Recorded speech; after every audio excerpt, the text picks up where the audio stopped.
Did you know that there are thousands of Pokemon fan games free to download online and that not even 1% of them have gotten DMCA'd, hit with cease and desists, or otherwise struck down by Nintendo and the Pokemon Company? Some of them were amongst the best fan games ever made, however.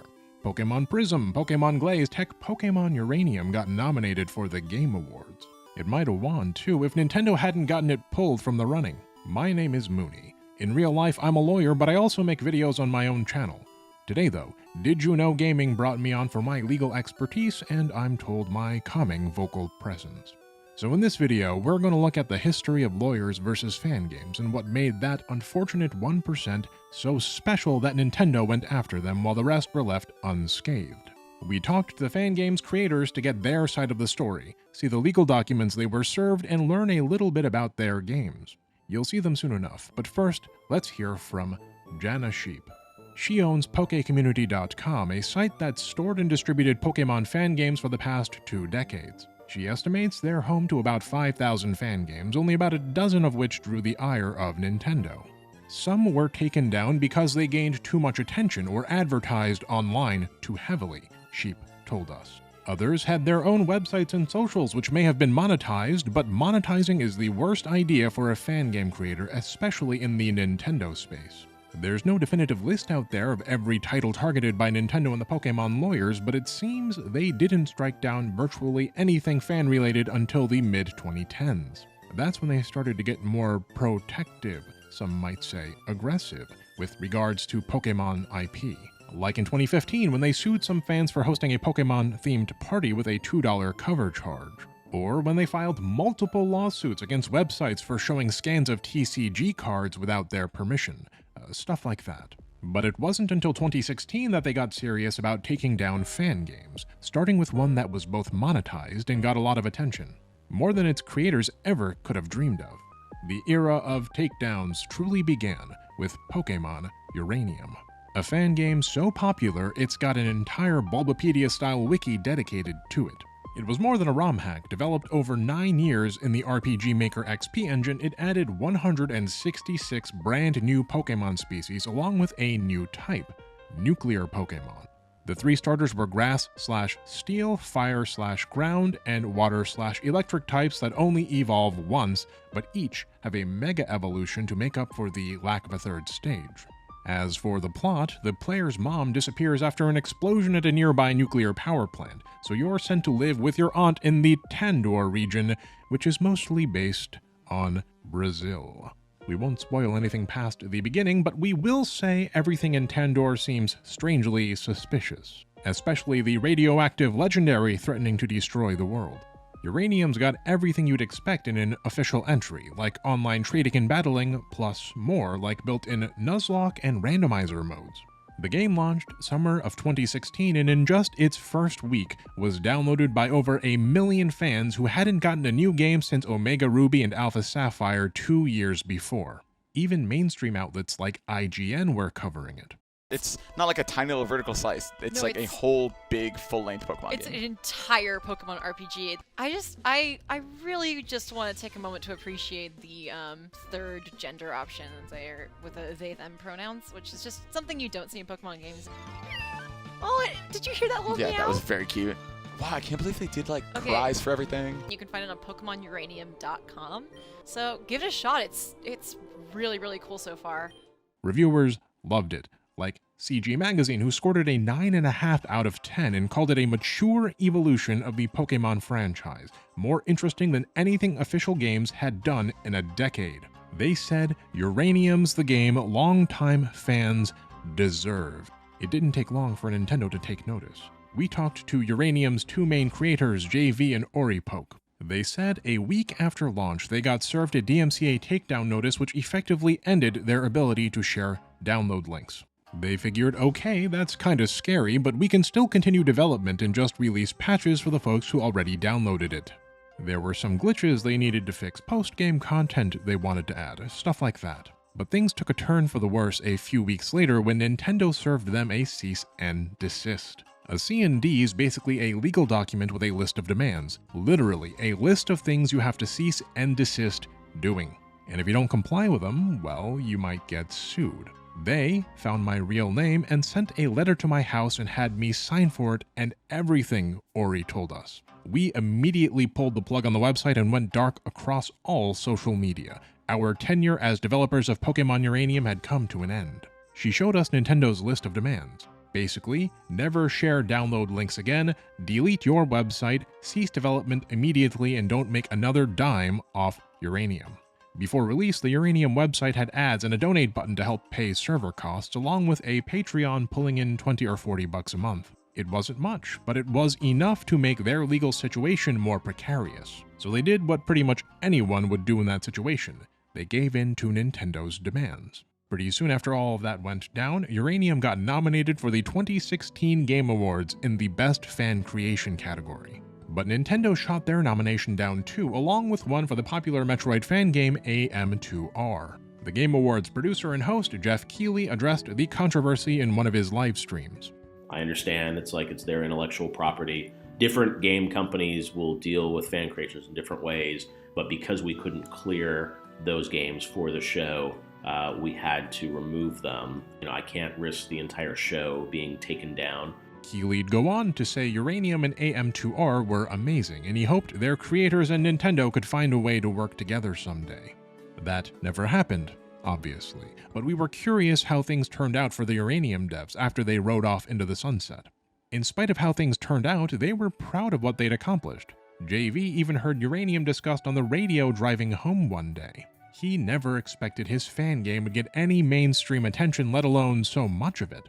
He told us, in the end, fan game development led to me being a head of product in a huge financial tech company in Brazil. What I do in my day-to-day is very similar to what I used to do working on Uranium, and I'm very successful at it.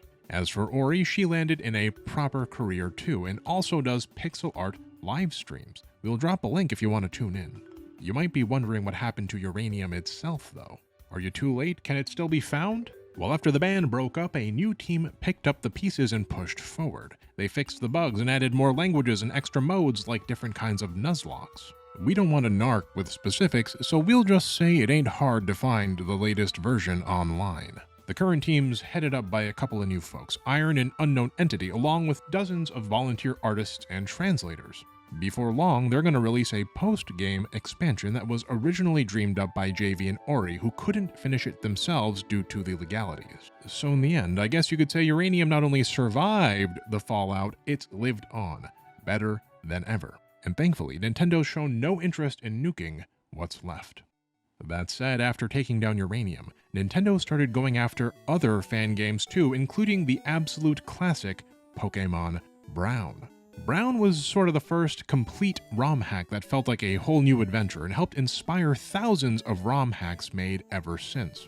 It originally came out in 2004 as a hack of Pokemon Red, but with a new story and set in a new region called Rijon. And yes, that is the correct pronunciation according to its creator, Cool Boy Man.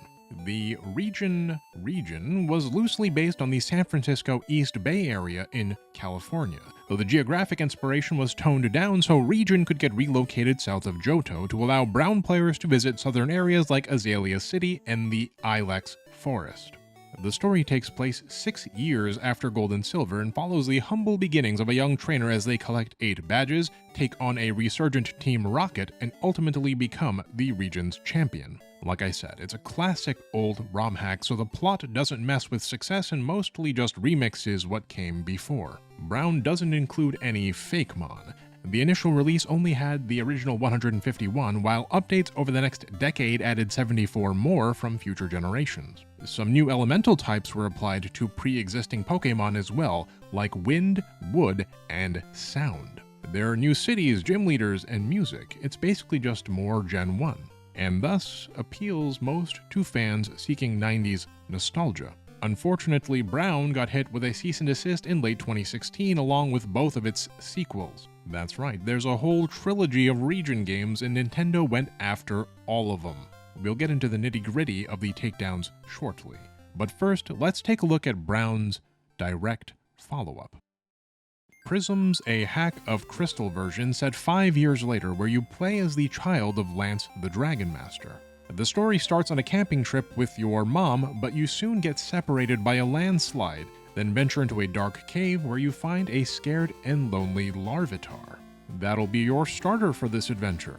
From there, you'll travel the world, get thrown in jail, blow up caves, build bridges, and lots more in your journey to reunite with your mom and eventually your estranged father. Naturally, you'll collect badges and unravel the region's mysteries along the way. Prism's mostly set in the Naljo region, but if you want to collect a dozen more badges in the post-game, you can also return to the region along with parts of Kanto, Johto, Sevi Islands, and the Tunod region. Tunod's the setting of Pokemon Glazed, which was in a sort of shared universe with Cool Boy's trilogy. Nintendo eventually went after Glazed too, but we'll get to that later. The full Naljo Dex is comprised of 248 Pokemon, mostly from the first 4 generations, plus 5 brand new legendaries. Prism also adds new features not seen in the original Gen 2, like full character customization, being able to run and playing as your Pokemon in certain sections, all packed in a highly polished wrapper with lots of callbacks to series history and lore, running at a brisk 60 frames a second. Just like Uranium, Prism was developed for about 9 years up until 2016. A couple of months before launch, a release trailer racked up more than 1 million views on YouTube. Right after that, a playable beta debuted on Twitch Plays Pokemon, a channel with hundreds of thousands of followers, who beat it over the course of a couple of weeks. All that was a lot of attention for a ROM hack, on par with what Uranium achieved a few months earlier. Prism was gonna release on Christmas Day, but just 4 days before, Nintendo sent Cool Boy a cease and desist letter. We'll flash it up on screen if you want to read it, but to summarize in layman's terms, it basically said, hey, it's cool you love Pokemon so much, and we know you're not making any money. Nintendo appreciates the dedication and passion of its fans. That said, we know who you are. We've seen your website. We have your Facebook. And this ends now. Before Christmas. So here's our 5 demands. Demand number 1, immediately cease development of Pokemon Prism and never share what you've made thus far. Number 2, delete all download links. Number 3, just go ahead and shut down your whole website while you're at it. Number 4, confirm for us in writing that you've done all that. And number 5, never use our intellectual property ever again. You've got 48 hours to comply, or else. Cool Boy wondered if he was being made an example of and told us it was devastating, especially so close to the release date. Prism was a free game that I never profited a cent from. It was a passion project fueled by my love for the Pokemon IP. I still support Nintendo, especially since there are thousands of people who work hard to make great games. But when you have unofficial games on the App Store with ads and microtransactions, it'd make more sense for that to be their main priority. Regardless of how he felt, he ultimately gave in to all 5 demands. But as fate would have it, the story didn't end there. Cool Boy spent 8 years making Prism, but in the 9th year he got help finishing it, meaning some other devs also had access to the files when it was 99% complete. We won't get into the who, what, where for legal reasons, but after Nintendo's letter, one of those devs leaked Prism's source code online. When that happened, a team called Rainbow Devs picked up the pieces and finished Prism's development. With the thinking basically being, hey, Nintendo said Cool Boy had to cease and desist, but they never sent us a letter, so we don't have any legal obligations or liabilities whatsoever. Then they released it, and Prism went on to become one of the most beloved fan games of all time. Not only that, but they've continued updating and adding content up to this very day. They also made it open source, so if something happened to them, someone else could come along and take their place. They've taken Pokemon Brown under their wing too. In fact, they released a major update for Brown this very week, fixing bugs, grammar, and adding new stuff too, like Galarian forms. All to celebrate this year as Brown's 20th anniversary. Happy birthday, Rijon. I'm tempted to say all's well that ends well, but the trilogy's 3rd game wasn't so lucky. Pokemon Rijon Adventures was a Fire Red hack taking place 15 years later in the timeline. It was developed simultaneously with Prism, though mostly under a different creator, a guy named Haruki Hanai, with Cool Boy serving as story consultant. You play as the child of Brown's protagonist, collecting badges in a new and expanded region heavily affected by the passage of time. A little more of Johto was reachable as well. Various upgrades were made to the Fire Red engine like modern XP calculations, the physical/special attack split, Pokemart inventories that scaled with your badge count, and more. Betas were released in the late 2000s, but when Cool Boy got C, indeed, shutting down Rijon Adventures was a stipulation in Nintendo's list of demands. As a result, the game was never finished, and big chunks like more Pokemon, cities, and an entire extra region based on Australia never got released, even though some of it had already been developed. As you can hear, it didn't end up with a unique soundtrack either. Presently, no one's working to complete Rijon Adventures, but series fans can still go back and play the betas, which were finished up to the first 8 gyms in Pokemon League and managed to win Poke Community's Hack of the Year award in 2008. As for Cool Boy, after his forced retirement from ROM hacking, he went on to have a career in the games industry, working for big studios like Electronic Arts. Currently, he's working on an animated pilot called Power Saurians, and also trying to get his own IP off the ground for a console monster tamer, the Wuxing. And before we move on, we also want to thank the trilogy's current producer, Kip from Rainbow Devs, who caught us up on recent events and helped make sure everything's accurate. There's more games coming up, but first, some of y'all are probably wondering, why did Nintendo suddenly get so litigious in 2016? Why not a decade earlier when Brown and other ROM hacks first rose to prominence? We talked to a Pokemon Company lawyer, who you'll see in a future video. But for now, the relevant part of our interview is that summer 2016 is when Pokemon Go came out. Nintendo didn't want gamers going to IGN, seeing several Pokemon fan games like Uranium and Prism, and then end up downloading one of those instead. They wanted all eyes on Pokemon Go, so they made Uranium and Prism disappear. Simply put, they had the misfortune of getting great press at the wrong time, and despite being free fan games, executives still saw them as eating into the company profits, so they sicked the lawyers on them. To be clear, they could have sued the pants off them straight away, but the cease and desists were a courtesy, a way to let them off easy, and also to prevent the Pokemon Company from getting a lot of bad press for dragging their own fans into court. That wouldn't look good on the front page of IGN either. As for Brown and Rijon Adventures, they got caught in the crossfire due to their connections with Prism.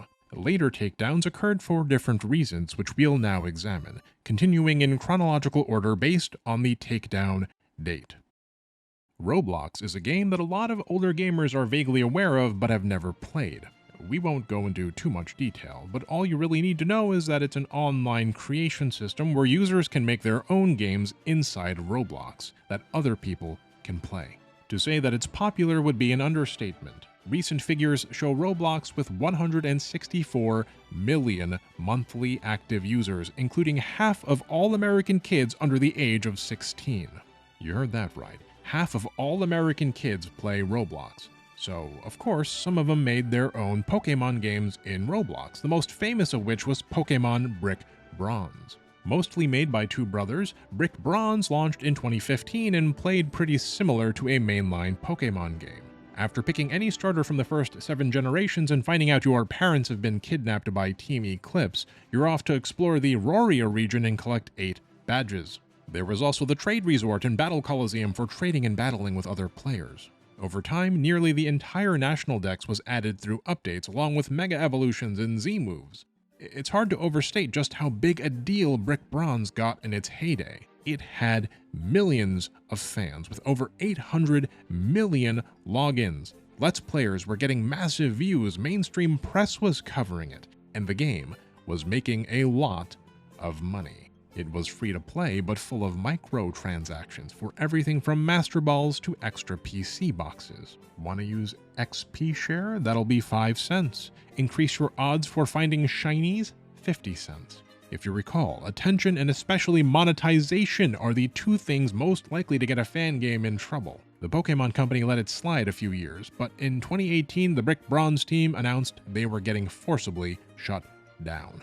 There were other monetized Roblox games like Project Pokemon that also had millions of players. Some of them included literally gambling for Pokemon with real money. But pretty much all those games got shut down too, one after another. These weren't cease and desists, by the way. They were DMCA takedown notices, basically Nintendo contacting Roblox and saying, "Would you be so gentlemanly as to shut down these games, please?" And Roblox said, "Of course, happy to." Because they've got millions more games and they're not going to risk their whole operation just for a few copyright infringers. So that was that. Afterwards, a lot of the creators went on to make other Roblox games, like the Brick Bronze Brothers, who made a direct sequel called Lumion Legacy, which is still set in the Roria region, but now with legally distinct monster designs. As for the original Pokemon games, they're long gone, but various remakes and homages are constantly creeping up within Roblox. We won't call any of them out for legal reasons, but if you're a former fan hankering for Roblox Pokemon, they're not that hard to find. 2020 saw one of the most coincidental cease and desists that just so happened to land in the lap of one of the weirdest fan games. Out there on the internet, there's a site and social media app with an edgy sense of humor called iFunny. It's hard to sum up in a single sentence, but basically it's somewhere between Instagram and 4chan. A comparison that I'm sure both sites will hate. In 2017, some of their users started making a Pokemon fan game. iFunny's logo is a smiley face, so they called it Pokemon Smile. It's a fire red hack set in the America-themed F-Funny region, with a Pokédex comprised entirely of Fakemon based on iFunny in-jokes and broader internet memes. We talked to the former lead dev Greaseball, who said it's rooted in the 2014 era of offensive humor, and similar to 4chan's Pokemon Clover. The gameplay structure's a bit different, though. It's more mission-based, with plot points that are exaggerated retellings of moments in iFunny history and NPCs based on real-life internet personalities. Basically, it's a time capsule meant to recapture the feeling of being an iFunny user in its heyday. The Smile devs chugged away for a few years, but then in 2020, the Pokemon company suddenly announced a new mobile app for teaching kids how to brush their teeth. This official game was called Pokemon Smile.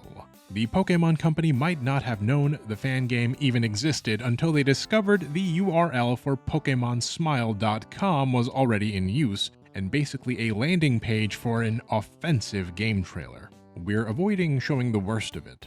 Understandably, they wouldn't want parents confusing this with the official Pokemon Smile. The legal situation actually got kind of complicated, with Nintendo initially trying to sue. But long story short, a settlement was eventually reached with 3 stipulations: that Greaseball's team cease Smile's development, that they never used Nintendo IP again, and most importantly, they had to immediately transfer PokemonSmile.com over to Nintendo. The Big N was seemingly more concerned about the site than the ROM hack, but shutting down the game ended up as part of the agreement. The legal proceedings dragged on for longer than expected, so the transfer actually happened after the official game released. Here's what PokemonSmile.com looked like on release day, and here's what it looks like now. After the settlement, Greaseball got the legal papers printed on a t-shirt and wore it around for the lulz. He was 17 at the time of the legal proceedings, by the way. After Greaseball ran off, development was restarted from scratch by a guy named Slimebox, and rebranded as Pokemon Noon. About a year ago, they released a 10-hour demo that goes up to the 2nd gym, and they've got a collaboration with 4chan's Pokemon Clover coming up, with both games soon to include crossover content from the other. Slimebox said only the beginning of the game is deliberate edgelordism, and gave us a private peek at later content currently in the works. And honestly, objectionable content or not, it's hard to deny that they're putting in insane amounts of effort into their ROM hack. There are currently about 24 guys who say they've only gotten more ambitious since the shutdown.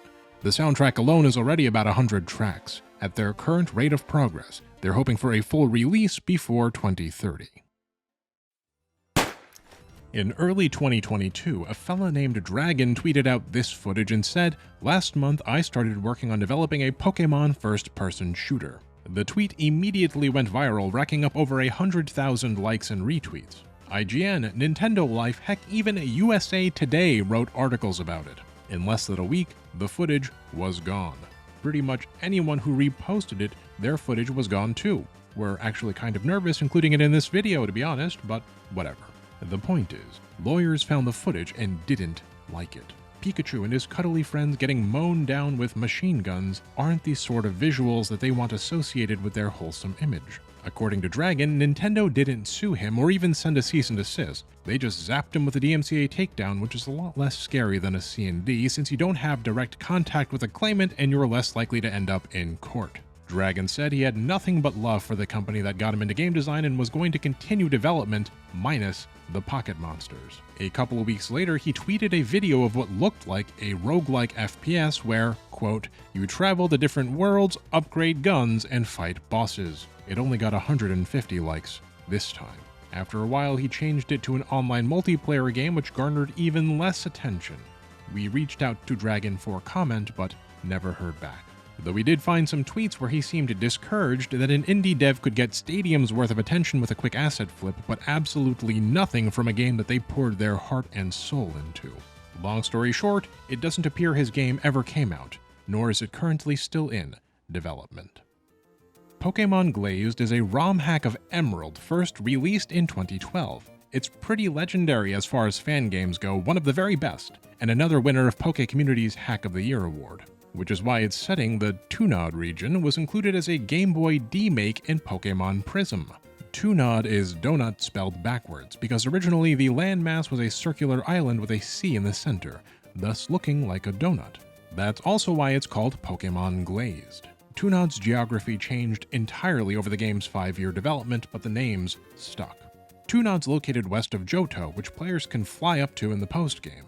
It's not the same Johto you remember though, thanks to Mount Silver's eruption destroying cities, changing the climate, and necessitating new construction. After New Johto, there's Rancor, a small island chain region similar to the Sevi Islands. As far as story, Glazed takes place a few years after the events in Heart Gold and Soul Silver. You're tasked with foiling Team Fusion and their foolhardy CEO hell-bent on exploiting legendary Pokemon. And of course, collecting up to 20 badges, conquering 3 regions leagues and a variety of rivals, one of which is a scarf-wearing Pikachu. For your starter, you get your pick of 5 Sinnohmon: Turtwig, Chimchar, Piplup, Shinx, and Riolu, with the rest of the Tunod decks totaling over 400 Pokemon from the first 5 generations. Glazed was made by a guy named Luke Bui. But years later, some new blood came along, a fellow who goes by the name Trainer X493. When we talked, Trainer X said it was Brown and Prism that first got him interested in playing fan games. Then, quote, in 2018, when I played the legendary ROM hack Glazed, I ended up seeing all the simple but easily fixable flaws, like that animated sprites were disabled. I originally did it just for my own playthrough, but I quickly decided I wanted to release the patch to the public. Luke Bui'd been out of the scene for years at this point, but Trainer X found him and asked permission to continue the game's development while staying faithful to the original. Luke Bui was tickled that anyone would care so much and happily gave his blessing. So over the next few years, Trainer X added more Pokemon, fixed bugs, made a litany of modernizations, and a heck of a lot more. Suffice it to say, nowadays folks who play Glazed have both of them to thank for a legendary game that's gotten even better with time. But in 2022, Glazed suddenly got taken down, along with 3 other ROM hacks that we'll get to in a minute. A DMCA takedown notice was sent to PokeCommunity.com where the games were available for download. PokeCommunity couldn't show us the letter because sharing some of its contents was against the law, but they were willing to quote excerpts and confirm that yes, these 4 games were specifically targeted. It was definitely a bit of a blow, Luke Bui told us, but also sort of an achievement since it got on Nintendo's radar. It had gotten popular enough that one of Nintendo's lawyers was able to stumble on it. Glazed had a good, solid run before the DMCA, and it influenced a lot of folks. Even today, I meet people who played it as teens. It certainly would have been more devastating if it had gotten the axe before it was finished. Truth be told, the takedown wasn't as bad as he thought. It only demanded those 4 games removal from Poke Community, but didn't stop the creators from uploading elsewhere or continuing to make ROM hacks. So Trainer X kept on hacking ever since and is currently working with Rainbow devs on a remake of Glazed that'll expand the story and forge more connections with Prism. As for Luke Bui, he traded in his spurs a long time ago, but says ROM hacking led to his current career as a senior software dev at a major airline. Sometime after we talked, we discovered Luke Bui's achievement wasn't what it seemed. It turned out Glazed hadn't gotten popular enough for Pokemon lawyers to find it. We'll reveal the truth later when it'll make more sense, but for now all you need to know is that the ROM hacking community believed these 4 games were chosen seemingly at random. Unlike Cool Boy's trilogy, there was nothing tying these games together. A mysterious takedown from a company who, until now, almost never struck down fan games. Another of those 4 DMCA games was Pokemon Flora Sky. It's set in Hoenn, but completely remade with new towns, gym leaders, and a story that draws from Emerald, as well as the movie Giratina and the Sky Warrior. It's an Emerald hack with a few upgrades thrown in, like a day-night cycle and being able to teleport and change the time of day at any Poke Center. It also gives you the choice of Gen 4's starters with hundreds of more Pokemon to catch from the first 5 generations. The game was released in 2010 by Sky, who self-inserted their own persona as the rival character. A popular hack for its time, Flora Sky hadn't received continuous updates like other games covered in this video, which made its inclusion in that 2022 Takedown more than a decade after the game's completion remarkably puzzling to its many fans.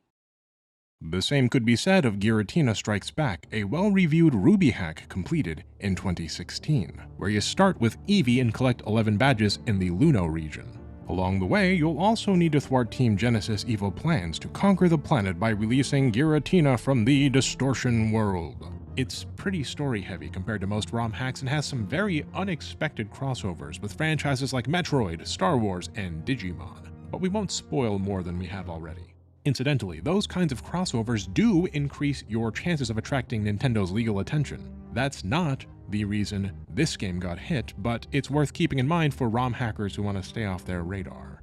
Back to GSB though, there's lots of familiar Pokemon as you'd expect, but Luno's also home to over 60 brand new species. Other alterations include being able to run indoors, new tile sets, and thankfully, all trade evolutions switched to evolving via Moonstone, which you can buy plenty of at shops. The guy who made Giratina Strikes Back over 5 years, a fella named Slew, told us since it was just a DMCA, he's not gonna stop hacking. He released Scorched Silver just last month, actually. We've been too busy making this video to check it out, but Let's Players have been singing its praises and saying that it's the best Johto journey in a dog's age. The last of those 4 DMCA games, and definitely the black sheep of the family, was Pokemon Stranded. A fire red hack with no gyms, no badges, no trainer battles, Pokemon centers, or hardly anything else you'd expect in a fan game. Instead, you're stranded in the Sevi Islands in sort of an open-world survivalist situation. The islands are full of mysteries, side quests, and Pokemon you can interact with but mostly can't catch. You can catch some Pokemon, though battling's hardly the focus. Instead, you'll spend most of your time exploring, crafting, and so on. Stranded was made by a guy named Entaro and released in 2020. There's plenty to play, but it is technically unfinished. Entaro promised to add more side quests, and presently the game doesn't even have a proper ending. That didn't stop it from racking up millions of views on YouTube, though. Fans loved his unique take on the franchise, and if anything, the legal action only seemed to amplify its notoriety. Entaro last updated the game in late 2023, and though he's kinda disappeared in recent months, last he was heard from he was still working on it. Some of you are probably typing comments at this very moment saying Nintendo ninjas must have got him. But to reiterate one last time, this was just a DMCA takedown which didn't preclude him from continuing to develop, release, or publicize Pokemon Stranded. He just can't do it on Poke Community. Though I should note, legally every fan game is infringing copyright, and Nintendo or the Pokemon Company can sue you at any time if they so choose. That said, they almost never act on their right to do so. It's bad PR to sue fans, so unless ROM hackers are profiting or damaging sales of official games more than any other fan game, historically, your chances of getting dinged are close to nil. If you're a Pokemon fan, you've probably heard of Palworld. Many accused it of being a ripoff or said it was just Pokemon with guns, especially after some were upset that it sold 25 million copies, the same as Scarlet and Violet. Nintendo hasn't gone after Palworld itself, but when it released in early 2024, they did go after a Palworld mod. YouTuber Toasted Shoes got a pre-release copy of Palworld and paid some devs to mod Pokemon into it. They finished it before the game was even out yet. Then Toasted posted footage on his social media accounts. That's kind of his shtick, having mods made and showing them off. But this time, he flew too close to the sun. His Pokemon quickly went viral and got mass coverage from mainstream news outlets. Just 12 hours later, Nintendo had already seen it and hit him with a DMCA takedown. Again, that's getting off pretty easy. When we talked to Toasted Shoes, he said they just contacted Twitter, TikTok, and YouTube and told them to delete the videos. In most cases, that's all the DMCA takedown really is. Rumors spread that he was selling the mod or putting it behind a Patreon paywall, but he insists it was always his intention to release it for free. It didn't make much difference to Nintendo, though. Palworld already had their full attention, so of course the moment Ash Ketchum and friends got inserted and hit the front page of Kotaku, they were gonna know. And they weren't gonna stand for it. Understandably, after all the hubbub, Toasted was too scared of getting sued to upload the mod anywhere, free or not. Presently, it remains dormant on his PC, and no further legal action was taken. We said earlier that only roughly a dozen Pokemon games have gotten zapped, and that's true. in that only a dozen were specifically targeted. But a few months ago, hundreds of ROM hacks got shut down all at once, or to be more precise, the site distributing them got shut down. If you're a regular fan game player, at some point you might have found yourself at Relic Castle. For the past decade, they've been one of the most popular homes for new and interesting poke hacks, but in March of 2024, they suddenly got hit with a DMCA takedown notice. Go to reliccastle.com today and this is all you'll see. It's gone. We talked to the site's owner, Marin. He said he doesn't have the time or energy these days to fight it, so sadly for its fans, it ain't coming back. All its games were backed up though, and another group's currently working to upload it all somewhere else on the internet. We won't say where, cause you never know who's watching these days. That said, Relic Castle fans shouldn't have trouble finding out by word of mouth. As for why the takedown happened, Marin told us that they were home to roughly 500 fan games, which is only a tenth as many as Poke Community and less than many other peers as well. He doesn't know why they were singled out. Nothing was monetized or got unusual amounts of attention lately, so why them? Well, it seems that what actually happened is that they were chosen by an artificial intelligence. Marin showed us the DMCA claim, which was initiated by a company called Tracer, acting on behalf of the Pokemon Company International with their authorization.